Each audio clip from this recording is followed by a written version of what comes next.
Khadija, maybe. So ask her any question you want, she must answer.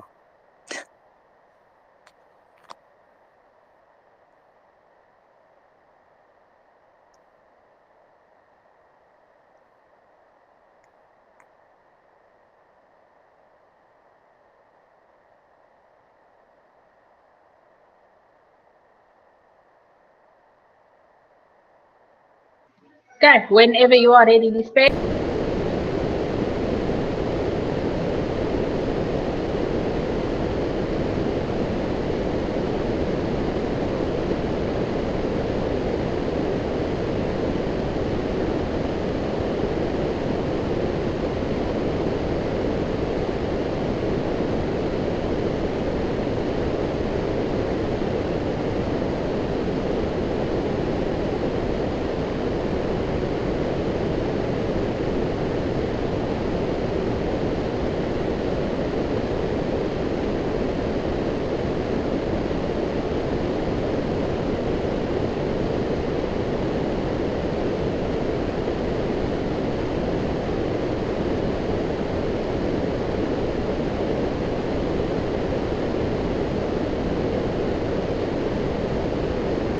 Okay, it seems like Lisbeth is not here. Let's just give her 5 minutes to return.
Are we still on? Can Yes. everyone hear me? Can you hear me? Okay. Yes, I can hear you. Okay. So we're just waiting for Lisa to just join again, but I'm quickly going to start. So welcome to the two students that we've got. So today we will be looking at screening and case study. So the difference between a case study and a case screening is a case study refers to a detailed investigation of a group, situation, or event. This is where you will collect information over time, where case screening refers to a quick assessment, identifying needs, concerns, and risks. Usually it happens before the case study. So screening prioritize case study. So it will also prioritize the vulnerable group before a formal investigation begins. All right, Lisbeth, thank you. You can take over. Hello, can you hear me? Yes, I can hear you. You can take over. So I just explained the difference between case study and case screening.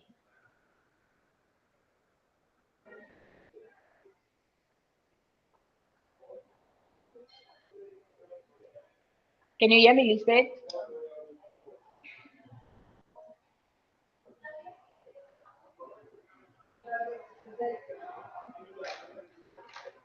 Lisbeth, are you with us? Okay, I think Lisbeth's got network issues. So I don't know if we need to just go on up until she can just join us again. Shaki, what do you think? I think go on while until she can join us properly. All right. Otherwise, we're going to just delay it. Yes, no problem. Let's go on quickly. So screening for auxiliary social worker, the role is the very first step. Comparing to a registered social worker, it's a secondary, deeper phase. So the action for an auxiliary social worker will be basically gathering information, where a social worker will then do a detailed investigation. The outcome will identify immediate concerns and urgent risk, where a registered social worker will be deep analyst of the issue, what is the concerns, what's happening, and then yeah. So then obviously the next step will be deciding if a referral is needed or if there is any other protection needed, where a social worker will then be leads the case directly in a formal investigation plan. Okay, so this is the three basic pillars. So it is interconnecting theories driven by the screening process. So we will basically just be looking at the system theory. So the system theory explains that people do not live in isolation. So a person's behavior, challenges, well-being, and the influence of different systems. Um, For example, a child struggles at school, may experience neglect, domestic abuse at home, the father and the mother is getting a divorce. So there can be quite a few explanations on this. The strength is the resilience. So the resilience focus on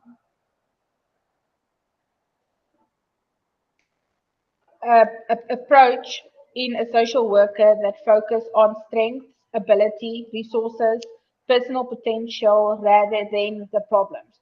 So it focus on the capabilities and not just the problems.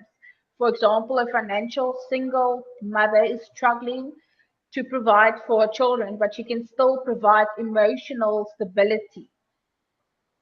And then the last thing that we are looking at is a person-centered approach.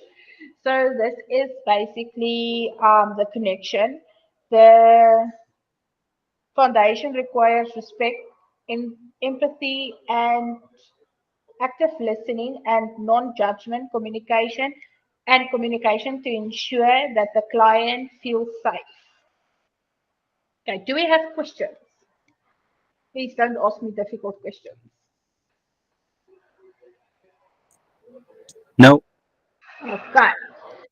So the diagnostic domain one is the risk and crisis triage. So this is basically the screening is to identify immediate danger. So we need to watch out for abuse, neglect, suicide, self-harm, unsafe living conditions. And then the second one is child protective screening. This Okay, since that Lisbeth is back, but I'll quickly finish the slides. This is where a child needs protection and triggers legal reporting. So, for example, hunger, poor hygiene, bruises, fearful behavior, lack of supervision, and then obviously absent from school. And then the second last one that we are looking at is domestic violence screening. This ensures the safety of a relationship or like abuse in a relationship, fear of the partner, isolation, financial control, threats, or then injuries. And the last one is safety screening. So this evaluates the physical environment, so the environment where you are currently living in. So it can be violence at home, unsafe neighborhood, criminal activities, danger, living conditions, and so much more. Thank you, Lisbeth. You can take over from here.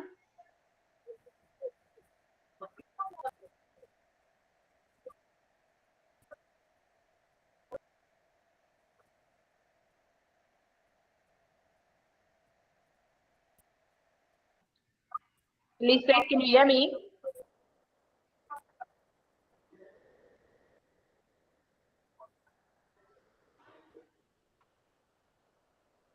Lisbeth. Hi, Leon. Okay, we can hear you. You can just go on from the slide.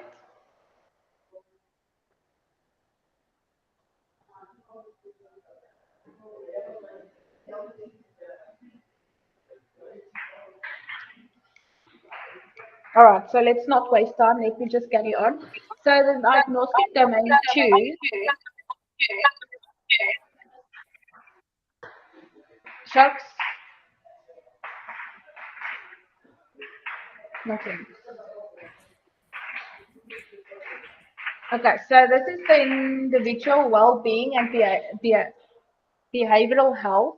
So this is basically your education, your health, your mental health, substance abuse, and then trauma. So I'm not going into this in depth. So I'm just quickly going to read basically what's on the screen. So for education, it's your learning barriers, mainly for children. Your health will be your physical health. If there's like nothing wrong with you, you don't have any chronic illnesses, disability, or healthcare issues. Your mental health is your emotional and physical state. So that means that you are then you're not depressed, or you can be depressed, you can have anxiety, you can stress, you can have suicidal thoughts, or you can have social withdrawal. The second last one is substance abuse. This is the impact of alcohol and drugs abuse. So mainly we focus on whether it is more serious or not really serious. And the last one is the trauma. So it's your past experience affecting the present. So it can be sources like abuse, loss of a loved one, violence, accident, or neglect. Right, so this is your diagnostic domain number three. It's your systematic environment and resources. So this is your resources, it's your day-to-day life, basically. So it's your family function screening, that is access to the family as a unit. It focuses on communication, parenting, discipline, relationships, conflicts in your house or around your house basically. And then it's a financial screening. It access to your economic barriers to well-being. For example, focus on employment, income, access access to food, housing, housing conditions, access to grants or social assistance. And then the last one would be your social support screening. That would be then identifying the strengths and the lifelines. So you focus on family support, friends, community work, religion, organizations, schools, and school support. Is there any questions for me?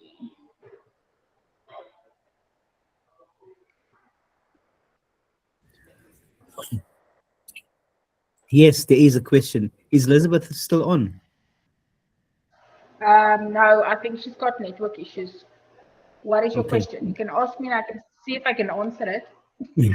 It's a Or hard was question. or was This one. that your question? Okay. No, my question is all this theory that we got here now, how do we give it in a practical example? How do you mean in a practical example? So, so for Like, example, yeah, like if you take, we're gonna do a case study now. Oh yeah, we're gonna do a case yes. study. We can start. Okay, I'll wait for that then. Okay. Okay, no problem. So the core component of an effective screening is active listening. So listen carefully without interrupting to build trust. Observation and empathy. Watch body language, behavior, emotions to understand how the client is truly feeling. And then these three at the bottom, it's my favorite. It's your toolkit, is your questioning skills. So keep it open-ended questions. So that allows the client to explain by you just asking, can you tell me more about it? Can you tell me what happened? Can you maybe explain to me what went wrong? So that is your open-ended questions. Then you get your closed-ended questions. Your closed-ended questions is usually your questions that is short and it's full of specific facts. For example, do you attend school every day? Did you eat? So it's basically yes or no questions. And the last one is your clarifying questions. So this is basically the questions that you use to get more information. So it's information that's ambiguous. So that basically means what do you mean with you are saying that you're feeling unsafe? I hope that explains it to you. Let's quickly see. I think Lisbeth is back. Lisbeth, can you hear me?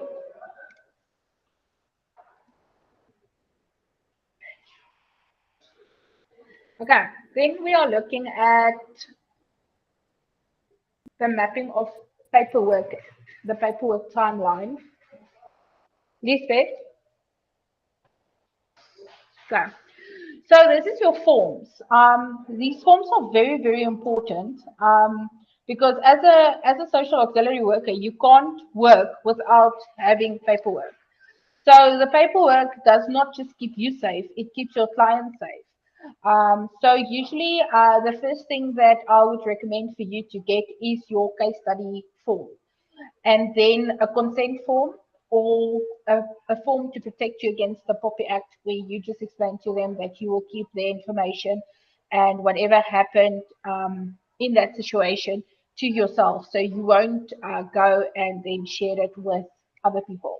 So it's an intake form, a consent form, a risk assessment form, and a referral form, and then your case note form. So your case note form is the form that you keep by yourself. So it's confidential and it needs to be dated and signed.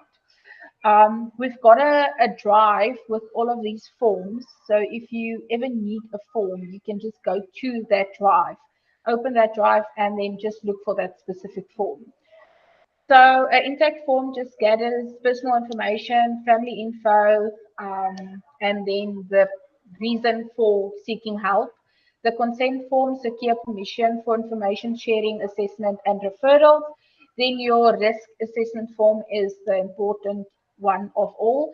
It's a formal document that then indicates if there is danger, for example, neglect, abuse, suicide, domestic abuse, and so much more. And then the last one is the referral form. The referral form you hand off with your case to your registered social worker, your maybe a rehab center, uh, basically any other person that you think they need to see. So your referral form is then the one that you send that person off to get help.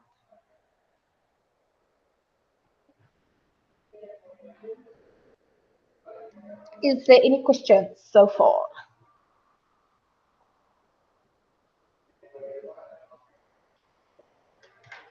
Nothing. Okay. So this one is it's your professional boundaries and field challenges. So you can just basically just look at the screen. We're just quickly going to read it through. We're not really going to go into it too deep, otherwise we're not going to have enough time to do the case study. So with the case study, I'll need everyone's input.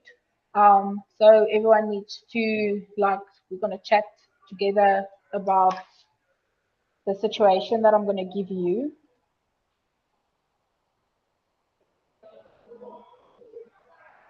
Lisbeth, can you hear me now?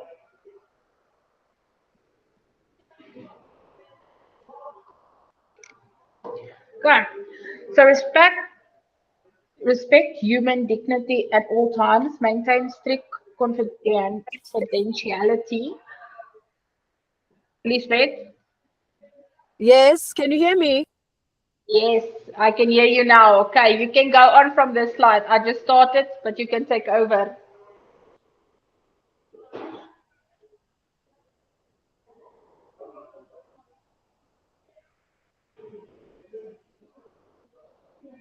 Can you hear me? Yes. All right, you Miriam, can can take you hear over me? from. Yes, I can hear you. Hello? I can hear you.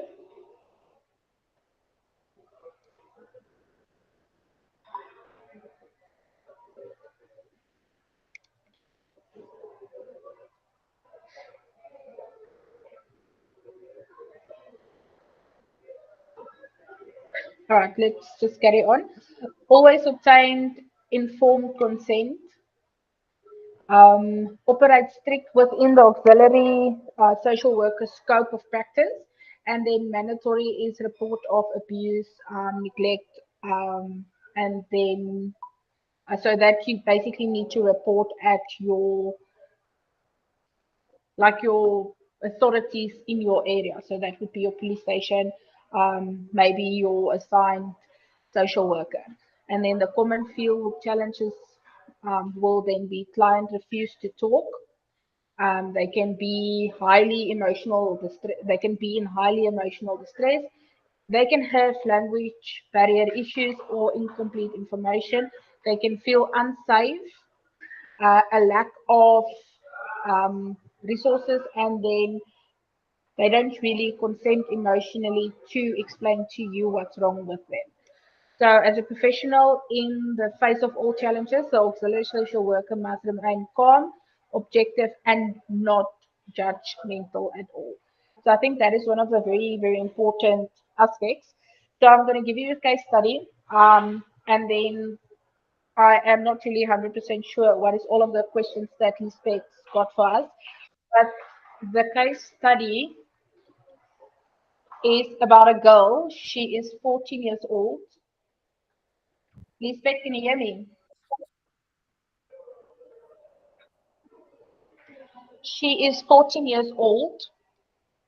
She is currently missing school. She arrives hungry at school. She's always dirty. And then she shows signs of withdrawal. So her name is Nomsa, and Nomsa has four younger siblings at yeah, four younger siblings. Her mother is an alcoholic. There's financial struggles. The mother would rather buy alcohol before providing food. Nomsa feels overwhelmed. So basically, I want us to think about what forms would we use in this case. So, Jacques, I'll start with you. What forms would you suggest that we use and in which order? And no ChatGPT is allowed. Say again. I said no ChatGPT is allowed. So the question was, what forms will you use For for the case study? Did you get the case study? yeah, it's it's about Nomsa that's hungry and she has an alcoholic mother. Yes. So now Uh, you, as a social worker, needs to take on the case. But how do you take on the case? So how do you start by taking on the case? What would you do in your opinion or your personal opinion? What would you do and which forms would you use? okay, so are there like is like the form R1 S1 something like that SW social worker form where you go and you first find out all the information about the child. Now things we already know is that the child comes neglected because of the mother, right? uh because the mother is alcoholic, and as a social worker you're gonna need to fill in all these things to tick it off and check that is she meeting the criteria that we take over the case, or we take her in and then take it to the to the court maybe, or take it to the mother and get the parents to get involved, or whatever, the school. I don't know what the form is called, but maybe social worker form. Okay, so basically your intake form. Intake form, yes. All right. So that is a very good answer. I like that. So tell me, if I referred this case to you and I said to you, okay, please go ahead and do this case completely. That is your case now. What Right. will you do in your, like, what would you do if it was completely in your hands? It's like Okay. we're not talking about any forms now. We're not talking about writing it down. Like, how would you handle it as a social I'm worker? going to give you a real case scenario. Is that fine? It's fine, you can. So while we were teaching LO, grade 10, one of the students came to me and said, Molim, they call us teacher, right? Molim means teacher. They call Molim, I'm insomniac.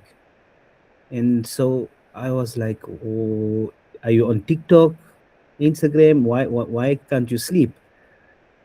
She just kept quiet, and I said, okay, fine. I know that your parents have divorced recently and you came from KZN. She said, yes. I said, okay, I'm going to need to get your parents' permission to actually counsel you, because I don't want to counsel her via the school. Although I am in the school counseling team, but I didn't want to counsel her via the school. And so I referred it to the Islamic Independent Court here in Benoni. And first, obviously, I obtained the mother's permission. So I got hold of the mother. I told the mother that this is the story with whatever your daughter's name is. Let's call her Susan, right? This is the problem with Susan, and she told me that she is insomniac. I wish to counsel her, and with a bit of resistance and skepticism, the mother did allow me to counsel. Long story short, I'm now, with the permission of and grace of God, counseling the entire family. And they have come now for their fourth or fifth visit already. So, yo, without giving too much of information regarding the case, it was a girl who is the consequence of rape. And when the mother was raped, also she was not believed by her family. So you can imagine what a heavy scenario that is. But yeah, things are going smooth, and let's hope we can help in some way or the other. Does that answer your question? Yes, it explains. So let's quickly return back to the slides. So in this case, we would obviously look at the scenario of Nomza. So Nomza is then a learner. She is 14 years old. She's got um, issues by missing the school, like she's absent a lot or she arrives hungry and withdrawn. And then the disclosed environment is that Nomsa's mother is abusing alcohol. Nomsa is left alone at night to care for her siblings. They struggle financially, so the food resources is little to none. And then the last one is Nomsa reports that she feels overwhelmed due to her being then the parent or taking the parent acting parent role, um, because obviously her mother is either drunk or not at home. So there is then substance abuse, there is neglect, there is food insecurities, and then the parent or parental issue. So the forms or the steps that we need to take is we need to build a report. So we need to speak um, to them in a calm matter. For example, we need to focus on Nomza, we need to speak to Nomza, we need to get all of the information. So yeah, so that's basically that. Then we need to do the intake documents. So this is collecting the names, the family history, the main concerns, and the main focuses. Then we need to look at the risk assessment. So the risk assessment is where we use the risk assessment form. So that would be then step 3, where we, as a social worker, will then identify child neglect, or auxiliary social worker will then identify child neglect, abuse, food insecurities, and the lack of supervision. And then fourthly, or the fourth step, is we need to investigate and see what is happening at school, at home, the community, the finances. So this is our our theory framework. So this is where we're going to start to build our case more in detail. And then last of all, if we need to escalate the case or the case that we are handling, we can then give them a referral form and refer them to a registered social worker, a food program, and then community service. Maybe even see if we can get the mother into rehab, so that she can fix herself for then the 5 children. So I don't know if you've got questions for me.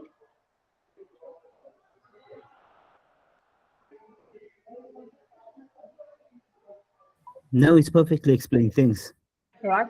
The last one is just basically like the funnel. We are just looking at the input, the vulnerability, the complex needs, the unseen risks, and then the process of then screening, the screening toolkit, the system, the theories, and then the proper documentation. So this is just half of doing a case study. It's not even a full case study. This is just the introduction to a case study. So this is what we would do if we start with the case study. And then the output then would be if we're going to refer them or get client protection, get other authorities involved. So proper screening is the bedrock of social worker. So it combines empathy, observation, and then it also helps you to transfer chaotic crises into pathways for support, healing, and protection.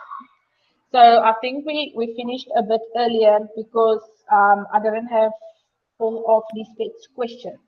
So I don't know if there is like anything that you need to discuss, anything at all that you need to bring up, want to share. You are more than welcome to do it. No problem. If you can switch off the recording, then I can formally introduce you. Okay, no problem. We can do that. Let me stop it.